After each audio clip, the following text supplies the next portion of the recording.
apa yang perlu kita tahu sebelum kita mengetahui tentang breeding? Tentu akan ada hal yang menarik atau yang perlu kita ketahui adalah soal akuarium. Yuk kita melihat di salah satu penangkaran ikan lohan. Nah ini bagian dari ikan lohan yang ditangkaran salah satu yang ada di farm ini.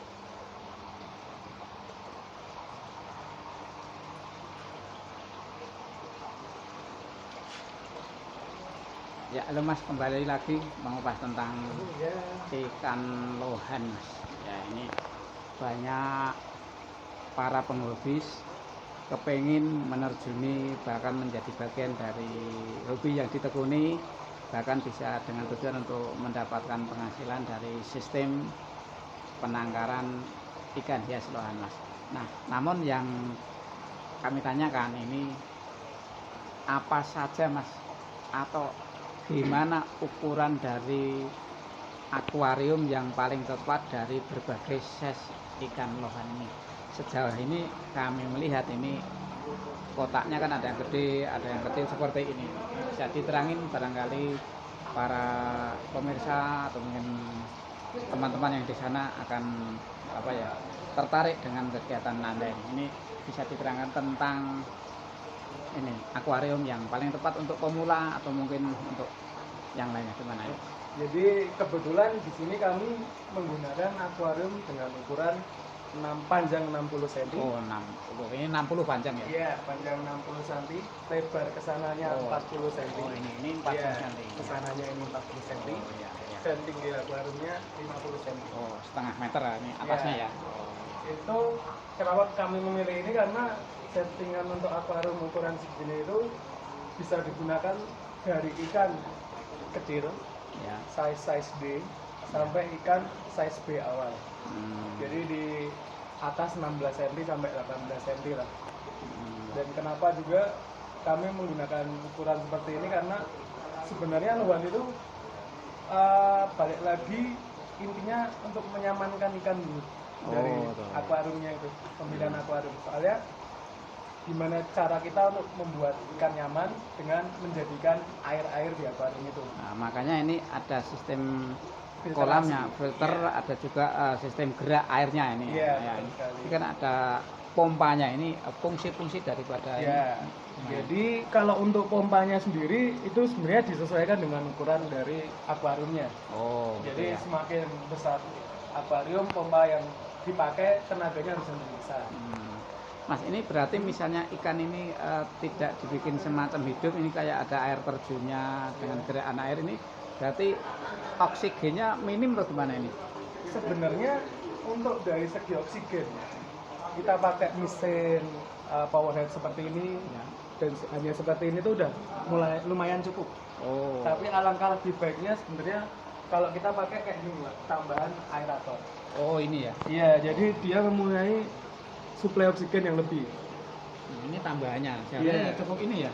Sebenarnya cukup ini aja nggak masalah. Yang kotak ini jadi satu set aja itu sudah cukup. Tapi ini fungsi daripada yang kecil ini akan lebih membantu suplai oksigen juga.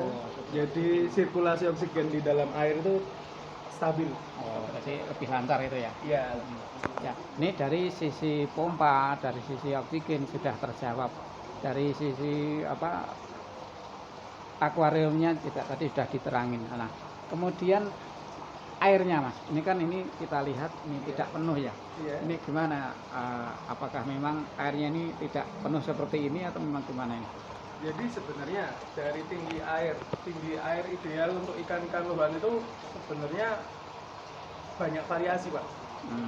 Selain dilihat dari tanknya, dari ukuran tanknya, juga bisa dilihat dari ukuran ikan juga. Oh, ikan pengaruh ya? Ya, kebetulan di sini kami buat semua sama. Oh, jadi seragam ya? Iya, airnya nggak penuh semua ya? Iya, jadi kita nggak memerlukan terlalu penuh air di akuarium, juga nggak terlalu pendek.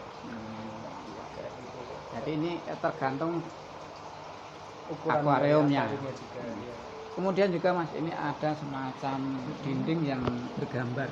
Ini fungsi daripada Anda sebagai orang pembreeding ikan sebenarnya kalau dari akuarium itu kan kita sebutnya background, Pak ya. Oh ya.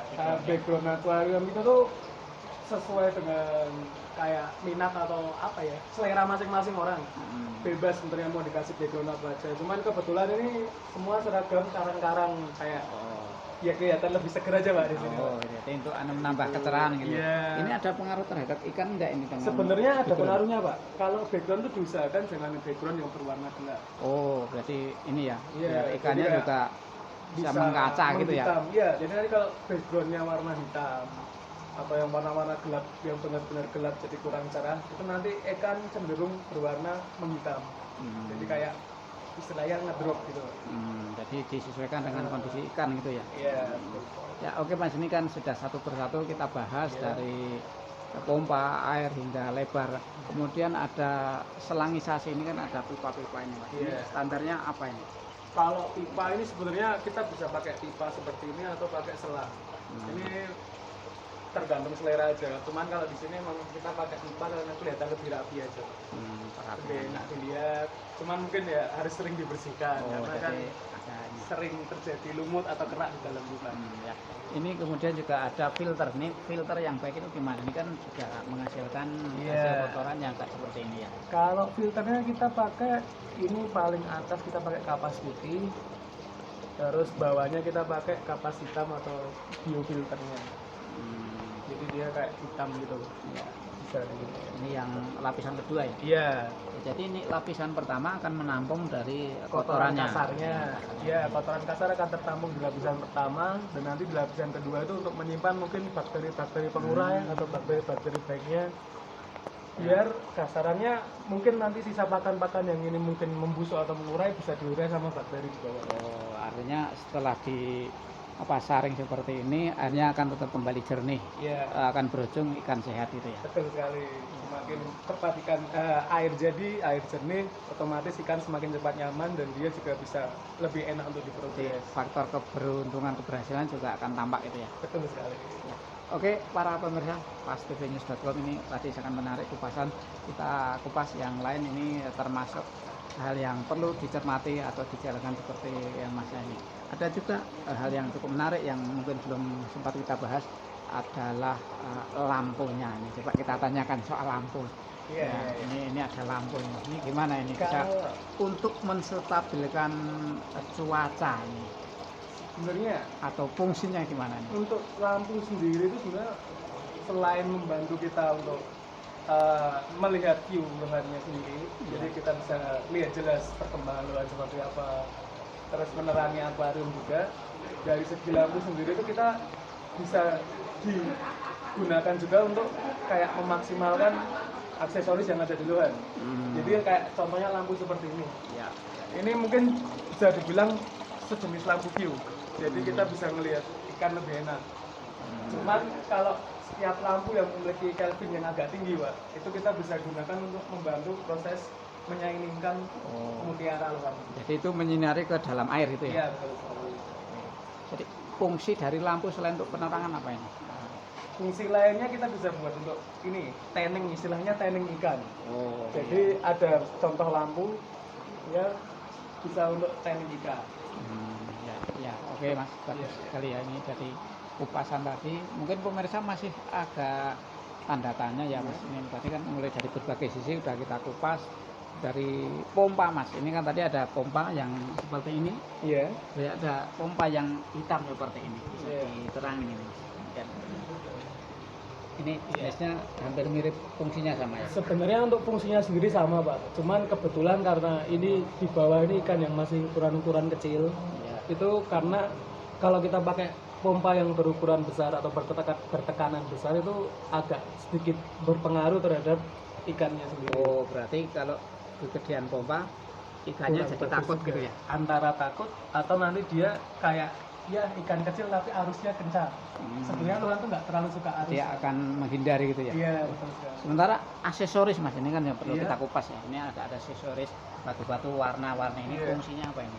Sebenarnya untuk aksesoris sendiri dari tiap tank ini, tiap akuarium ini tuh selain untuk ya cuman sebagai pemercantik atau perindah tank aja, itu juga mungkin bisa sebagai mainan untuk ikan itu sendiri. Oh. Kadang ikan itu mindah-mindahin batu itu. Oh, jadi untuk ya. Iya, kayak kegiatan lah sebagai aktivitas ikan juga. Jadi biar ngerasa ikan itu nggak cuma hidup di tank buatan, tapi bisa kayak berasa kayak Jadi seolah-olah kayak di alam alami, gitu ya. iya, Oh, seperti iya itu. iya. Ya, oke pemirsa, ini tadi sudah banyak keterangan yang mungkin perlu kita simak, perlu kita jalani. Anda yang ingin breeding penangkaran ikan lohan, Anda jangan lepas dari penuturannya Mas siapa ini Mas? Willy, Mas. Nah, Mas Willy. Anda yang ingin breeding penangkaran ikan lohan, ya setidaknya mengikuti teknik-teknik yang diberikan tadi, mulai dari lampu, ukuran akuarium dan segala macam. Oke Mas, terima kasih telah memberikan informasi. Semoga teman-teman yang ada di sana bisa ya menyimak, dan bila anda tertarik bisa menghubungi di farm apa Mas? Achilles Chlorhorn di Giwangan. Ya, ya oke Mas, terima kasih. Sama-sama.